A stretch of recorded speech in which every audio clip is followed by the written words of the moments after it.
Assalamualaikum warahmatullahi wabarakatuh. Waalaikumsalam warahmatullahi Alhamdulillah, wabarakatuh. baik lagi di channel Robani Media Tama bersama podcast Bang Ustadz Said. Nah, lalu di poin ketiga nih, Ustadz.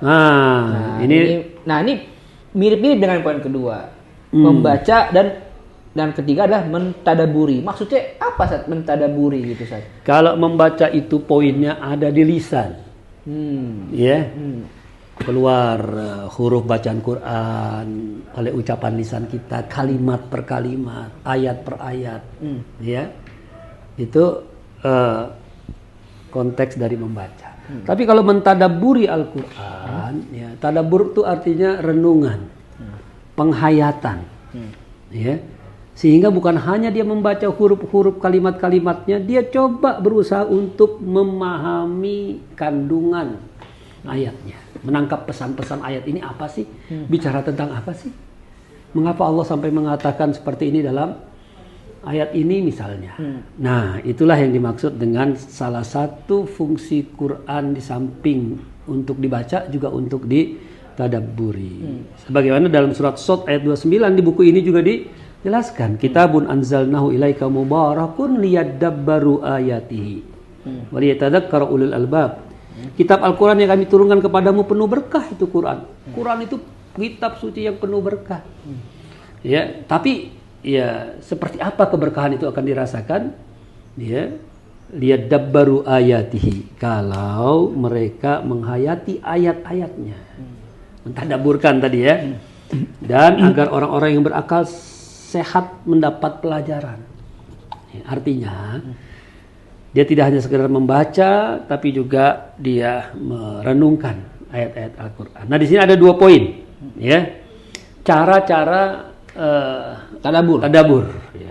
Ini perlu juga cara-cara tadabur itu, bisa ada 2 pendekatan. Yang pertama, membacanya perlahan-lahan, sambil mungkin dia membaca satu ayat, dia lihat tuh terjemahannya apa sih ini ayat, pengertiannya, artinya. Mungkin nggak semua harus dilihat terjemahannya ketika membaca Quran. Baca Quran yang banyak, tapi ada 1-2 ayat terlintas, dia baca itu. Artinya, itu namanya membaca perlahan-lahan, tidak tergesa-gesa. Kalau ada yang dia menarik perhatian ayat ini apa sih artinya, maka dia berulang-ulang bisa juga untuk membacanya. Nah, ini kan ada contohnya nih. Coba, salah satu contoh pembacaan Al-Quran yang dibarengi dengan tadabbur itu dicontohkan sendiri oleh Rasul Sallallahu Alaihi Wasallam. Jadi Nabi itu membaca Quran kadang-kadang beliau tertegun pada satu ayat. Nah, di sini contohnya bahwa Nabi dalam riwayat hadis Imam An-Nasai, Ibnu Majah, Imam Ahmad, pernah membaca surat Al-Maidah ayat 118. Bagaimana bunyi ayat ini? Surat Al-Maidah ayat 118. Bunyi ayatnya adalah in tu'adzibhum fa innahum ibaduk wa in taghfir lahum fa innaka antal azizul hakim. Jika engkau menyiksa mereka ya Allah, ya Rabb, maka sesungguhnya mereka adalah hamba-hambamu juga, dan jika engkau mengampuni mereka sesungguhnya engkau lah yang maha perkasa lagi maha bijaksana. Ini seakan-akan Rasul sallallahu alaihi wasallam mengiba kepada Allah agar supaya umatnya wabil khusus adalah hamba-hamba Allah juga. Jadi kalau Allah juga tega mau menyiksa mereka ya Rabb, itu hamba-hambamu semua. Ini seolah-olah Rasul sedang berdialog kepada Allah, untuk memohon kepada Allah Subhanahu wa Ta'ala. Sehingga ini dibaca ayat ini, satu ayat aja nih oleh Rasul, surat Al-Maidah ayat 118. Beliau membacanya sampai berulang-ulang, sampai pipinya basah dengan air mata dan waktu subuh pun datang. Jadi ini menunjukkan bahwa Rasul juga banyak melakukan tilawah Quran itu di malam hari.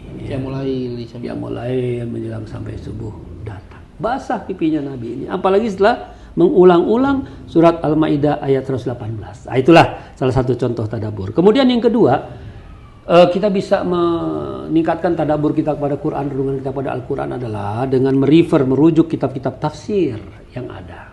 Karena dijelaskan di dalam tafsir biasanya makna dari ayat, maksud dari kalimat-kalimat yang ada pada ayat tersebut. Belum lagi diperkuat dengan hadis-hadis Nabi dan sebagainya. Ya, itu poin mentadaburkan Al-Quran. Oke, Ustaz. Nah, ini ada pertanyaan menarik nih, Ustaz.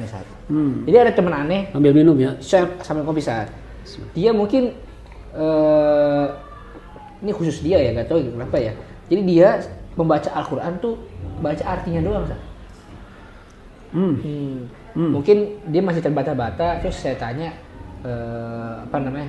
lu baca apa gitu, kok diem gitu kan. Ini baca artinya aja gitu. Oh, saya tanya, kok nggak baca ayatnya? Masih belum lancar, jadi saya minimal baca artinya aja, kayak baca cerita tuh, Ustaz. Dia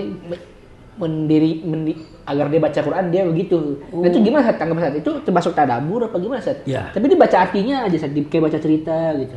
Itu gimana, Ustaz? Tanggapan Ustaz? Ya, jadi begini, orang untuk mencapai tujuan baik apa yang dia harapkan, dia inginkan, mungkin kan berbeda-beda jalannya.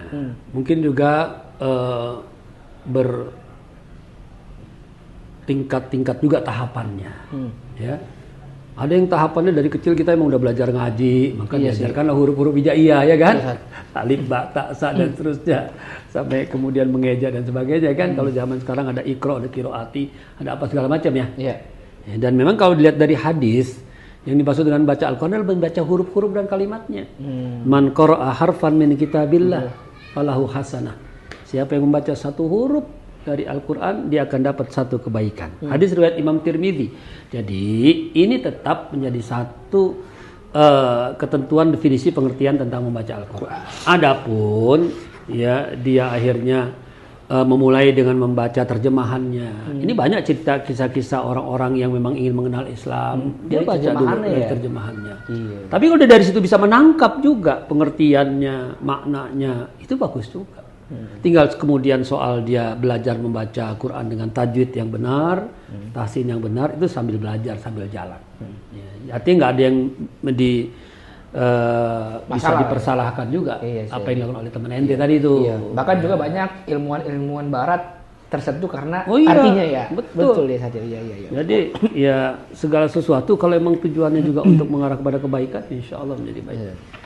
Ustaz, jazakallahu khair. Kita akan lanjutkan di bab selanjutnya. Jadi bagi teman-teman yang pengen sambil asik, sebenarnya teman-teman pegang bukunya sambil nonton video ini, jadi lebih asik. Benar. Gitu. Jadi sambil tadabbur juga, tadabbur bukan gitu. Nah, teman-teman bisa cek mungkin nanti di Telegram atau gimana, nanti saya sematkan di link description, Ustaz. Oh, boleh. Oke. Mungkin itu saja. Terima kasih, Ustaz. Mohon maaf jika salah kata. Jangan lupa komen, di like dan subscribe. Assalamualaikum warahmatullahi wabarakatuh. Waalaikumsalam.